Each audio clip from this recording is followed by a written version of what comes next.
दीप अमावस्या किंवा आषाढी अमावस्या या दिवशी दीपपूजन करून आगामी श्रावण महिन्याच्या स्वागताची तयारी केली जाते. अंधारातून प्रकाशाच्या वाटेवर नेणारा दिवा हा मांगल्याचं प्रतीक आहे. त्यामुळे अनेक चांगल्या वाईट प्रसंगामध्ये आपल्या संस्कृतीत दिव्याला विशेष महत्त्व आहे. मांगल्य समृद्धी आपल्या आयुष्यामध्ये नांदावी या प्रेरणेने आषाढ महिन्याच्या शेवटच्या दिवशी दीपपूजन करून दीप अमावस्या साजरी केली जाते.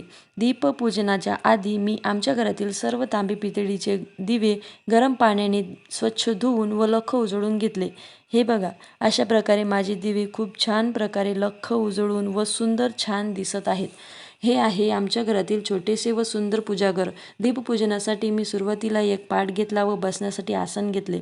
पाटावर लाल रंगाचे वस्त्र टाकून आपल्या संस्कृतीप्रमाणे तांदूळाची रास टाकून त्यावर व्यवस्थितरित्या दिवे हे मांडून घेतले. त्यानंतर मी कणिक भिजवून त्या कणकेचे 5 दिवे दीपपूजनासाठी व एक दिवा हा आपल्या उंबरठ्याच्या बाहेर लावण्यासाठी असे 6 दिवे बनवून घेतले. नंतर त्या दिव्यांमध्ये साजूक तूप टाकून फुलवाती टाकून दिवे तयार करून घेतले. नंतर मी तुळशीच्या जवळ दिवा व अगरबत्ती लावून पूजन करून घेतले.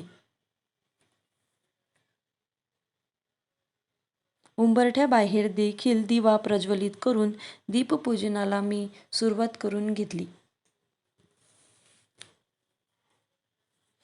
नंतर मी तयार केलेल्या कणकेचे दिवे पेटवून सर्व दिव्यांची पूजा करून ओवाळून पूजा करून घेतली.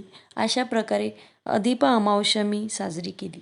व्हिडिओ आवडला असेल तर लाईक करा, शेअर करा आणि सबस्क्राईब करायला विसरू नका.